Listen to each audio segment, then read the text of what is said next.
Salut, shalom le peuple de Dieu, c'est votre humble serviteur et évangéliste David Kassan de la communauté de l'église Jésus-Christ Libère. Aujourd'hui, nous sommes dans une émission dénommée Jésus est ma solution. Alors, cette émission Jésus est ma solution aborde les thèmes qui s'intitule aujourd'hui comme se dénomme l'intitulé de notre émission, Jésus est la solution. C'est pourquoi nous allons tous lire le livre de Luc, chapitre 7, verset 11 jusqu'à 17. Nous lisons au nom de Jésus-Christ. Les jours suivants, Jésus alla dans une ville appelée Naïn. Ses disciples, une grande foule faisait route avec lui. Lorsqu'il fut près de la porte de la ville, voici, on porta en terre un mort, fils unique de sa mère, qui était veuve, et il y avait avec elle beaucoup de gens de la ville. Le Seigneur l'ayant vue fit ému de compassion pour elle et lui dit, ne pleure pas. Il s'approcha et toucha les cercueils. Ceux qui les portaient s'arrêtèrent. Il dit, jeune homme, je te le dis, lève-toi. Et le mort s'assit et s'est mis à parler. Jésus les rendit à sa mère. Tous firent saisis de crainte et ils glorifiaient Dieu, disant, un grand prophète a apparu parmi nous et Dieu a visité son peuple. Cette parole sur Jésus s'est répandue dans toute la Judée et dans tout le pays d'alentour. Donc, bien-aimés dans le Seigneur, il s'agit en fait de vous présenter que Jésus est la solution. Jésus est la solution à nos problèmes. Jésus est la solution dans ton problème. Et c'est pourquoi tu ne peux pas te décourager parce que tu ne vois pas l'aide provenant d'ailleurs. Oh, laisse-moi te dire que il y a des personnes sur la terre qui veulent la souffrance des autres, comme ta souffrance là. Et sache que comme on est sur la terre, il y a les autres qui ne t'aiment pas, et plus ils ne t'aiment pas, ils ne veulent pas à ce que tu puisses avoir le bonheur. Et ils ne veulent pas à ce que tu sois content. Ils ne veulent pas à ce que ton étoile puisse briller. C'est pourquoi il y a les autres qui te jettent des maladies, qui te jettent des souffrances, des malédictions, de sorte que tu ne puisses pas t'élever, que tu ne puisses pas te promouvoir.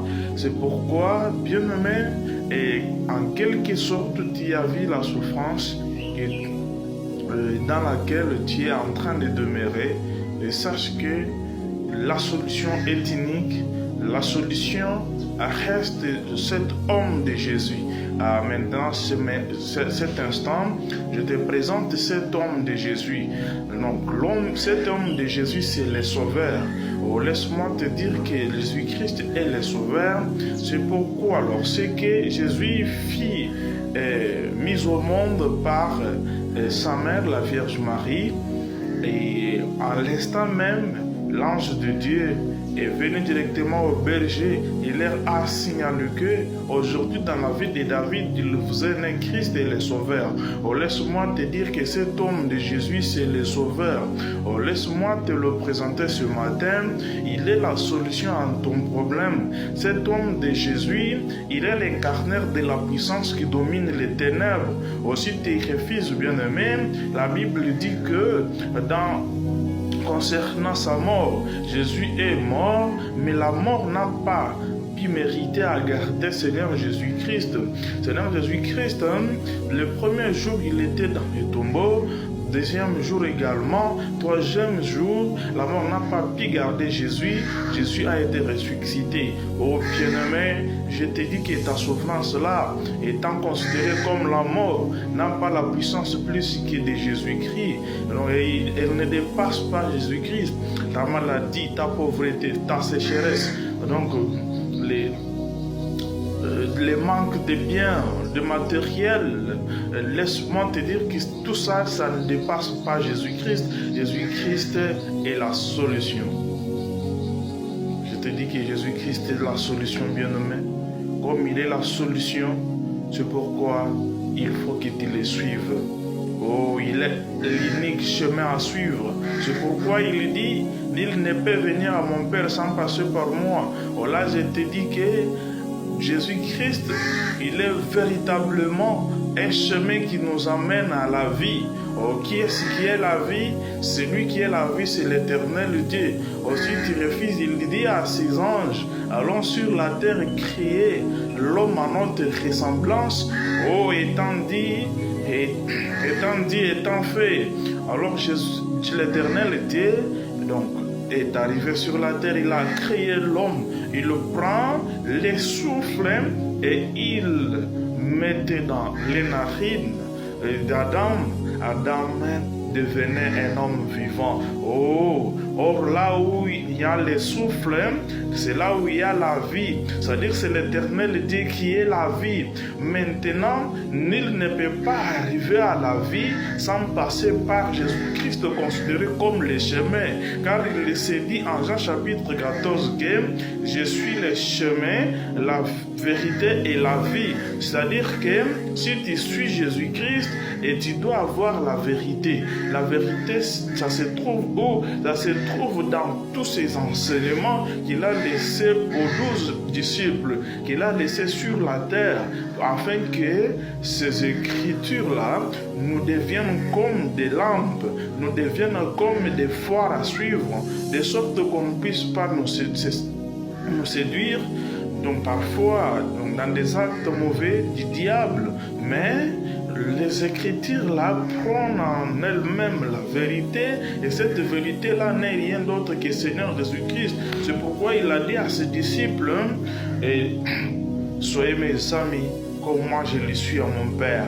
Alors son Père, il est Dieu saint, il est Dieu fidèle, il est Dieu d'amour, il est riche en tout. Oh, laisse-moi te dire que l'Éternel Dieu ne manque rien. C'est pourquoi tous ceux qui l'ont suivi, ils se sont assis en abondance de bonheur. Oh, c'est pourquoi si tu refuses, David avait suivi Dieu l'Éternel. Oh, bien-aimé, c'est pourquoi David, quel que soit tout le péché qu'il commettait, David a dit que c'est Dieu qui reste ma solution. C'est pourquoi il a chanté un nouveau cantique en disant l'Éternel est mon berger, je ne manquerai de rien. Il me fait reposer dans le vert pâturage. Oh bien-aimé, laisse-moi te dire que si tu es auprès de Dieu, si tu as Dieu en toi, tu ne peux pas souffrir.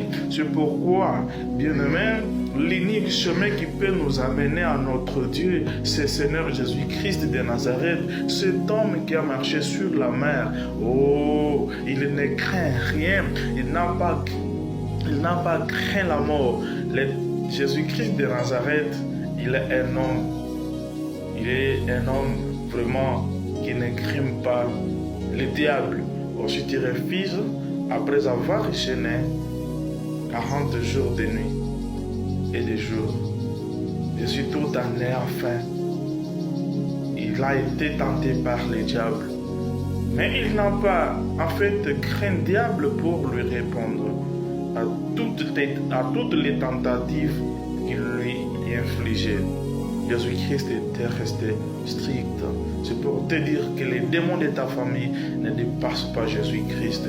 Les démons de ta famille, de ton entourage, de ton quartier ne dépassent pas Jésus-Christ. C'est pourquoi dans le livre que nous avons lu, de Luc chapitre 7, verset 11 à 17, alors on nous relate une meilleure histoire selon laquelle Jésus-Christ, lorsqu'il fit arriver dans un village appelé, ou dans une ville appelée Naïn, alors Jésus-Christ, en entrant, il a vu une foule de gens qui se sont rassemblés. Alors, en s'étant approché, il a trouvé qu'il y avait un deuil, une femme veuve qui pleurait. Et plus elle pleurait, il y avait les autres qui l'accompagnaient davantage dans ce pleur-là. Et cette dame-là n'avait pas sur place aucune solution, aucun secours, aucune aide, mais il fallait qu'elle se croise avec un homme de solution, cet homme de Jésus, parce que cette dame avait perdu son fils unique, son fils pour lesquels cette dame-là a senti les douleurs d'enfantement. Donc la femme a pu pleurer, aucune aide qui provenait des hommes. Les hommes l'accompagnaient toujours dans le pleur, et les hommes avaient déjà même transporter les cercueils pour acheminer les fils uniques de la femme vers le cimetière. Oh, bien-aimé, je te dis qu'il y a les autres personnes qui t'accompagnent dans ta souffrance et qui font à ce que tu puisses demeurer toujours dans ton problème, dans ta famille. C'est pourquoi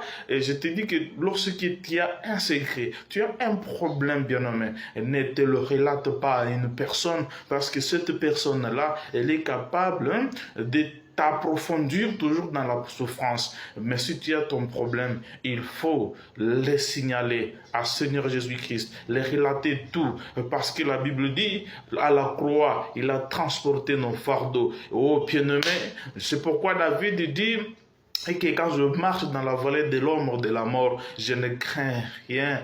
Oh, bien-aimé, la mort, c'est dans la mort de Jésus-Christ. Jésus-Christ est mort à ta place. Maintenant, même où nous sommes en train de marcher dans l'ombre de sa mort-là. Mais plus nous marchons dans l'ombre de sa mort, aucune chose ne peut nous faire du mal. Aucune personne ne peut nous faire du mal. C'est à nous maintenant à prendre une meilleure position, à nous attacher à Jésus-Christ. S'attacher à Jésus-Christ, c'est quoi? C'est le fait d'appliquer la parole, d'appliquer la parole de Dieu. Or, cette parole de Dieu-là, c'est Jésus-Christ lui-même. Alors, si tu refuses, la Bible dit en Jean chapitre 1, verset 1 jusqu'à 14, que au commencement était la parole a été avec Dieu, la parole était Dieu. Mais on descend un peu, on dit, cette parole-là était devenue la lumière de ce monde. Donc, pour éclairer les ténèbres qui s'éparpillent sur le monde. Oh, c'est pourquoi la Bible dit, tous ceux qui ont reçu cette lumière, ils ont trouvé le pouvoir d'être appelés les enfants de Dieu. Bien-aimé, lorsque tu dois recevoir Jésus-Christ comme la véritable lumière, tu auras le pouvoir, tu auras le plein pouvoir, oh bien-aimé, d'être appelés les enfants de Dieu, car jadis, à cause des péchés de nos parents, bien-aimés, nous avions été privés, donc le pouvoir d'être appelés les enfants de Dieu. Si tu refuses, Éphésiens chapitre 2 nous relate ces sujets. Il dit, nous étions privés le droit d'être appelés dans l'alliance d'Israël, mais grâce au sang du Seigneur Jésus-Christ, nous nous sommes réconciliés avec notre Père. Oh bien-aimé, là Jésus devient notre solution. Jésus devient la solution de notre vie. Jésus a trouvé cette dame qui était en train de pleurer. Jésus fit émis de compassion. Il s'est arrêté. Je te dis que Jésus te voit comment tu es en train de pleurer. Jésus te voit comment tu es en train de souffrir. Parfois, tu as manqué la paix au mariage. Parfois, tu as manqué la paix dans ton foyer. Dans tes études, ça ne va pas encore. Dans tes affaires, ça ne va pas encore. Oh, Jésus, étant comme un homme de compassion, il a la compassion maintenant même. Et il veut à ce que tu changes, que tu prennes des grandes décisions, de les suivre parce qu'il est revenu bientôt, bien-aimé. Oh, ne crains rien. Prends seulement la décision. Dis que je suis Jésus. Je suis Jésus. Alors, c'est le moment de choisir Jésus-Christ comme ton sauveur. Jésus fit des compassions. Il s'est arrêté. Moi, je suis en train de regretter. Jésus n'est pas parti directement pour faire taire la dame qui pleurait. Mais Jésus est allé justement vers les cercueils. Il a touché les cercueils. Les personnes ou les hommes qui partaient avec les cercueils au cimetière, ils se sont arrêtés. D'un coup, Jésus a appelé l'homme qui était, ou le fils qui était à l'intérieur des cercueils. Et directement, cet homme-là est ressuscité. Il a trouvé la vie. Il est devenu vivant. Directement, les personnes ont commencé à s'étonner. Oh, Bien, les personnes ont commencé à s'étonner. Je pense qu'aujourd'hui, si tu prends des grandes solutions, des grandes décisions, plutôt pour suivre Jésus comme la solution, les gens de ton entourage vont beaucoup plus s'étonner de toi, vont beaucoup plus regretter de ce que tu viendras, de ce que tu es devenu, bien-aimé. Oh, les personnes ont commencé à s'étonner de ce qui a été arrivé sur l'homme fait par Jésus-Christ. Ils ont commencé à dire que aujourd'hui, nous avons trouvé vraiment un prophète. Oh, Jésus-Christ, c'est le prophète bien-aimé. Il sait ton problème. Un prophète, c'est celui qui va même, qui est l'incarnaire du don des prophéties. Alors, la prophétie qui permet à prédire à une personne ce qui peut arriver ou soit ce qui a été perspectivement arrivé dans son histoire. C'est pourquoi Jésus connaît tout ton passé. Et Jésus est l'auteur qui connaît tout ton futur. Oh, le diable, parfois, il connaît ton futur et ton passé, mais ils n'ont pas le pouvoir de ravir ce qui est en toi. Oh, laisse-moi te dire que ce qui était dans le cercueil, transporté par les hommes, n'est rien d'autre que c'était Moïse dans le panier. Oh, la Bible dit, il y avait un autre moment, en Égypte, les peuples hébreux ont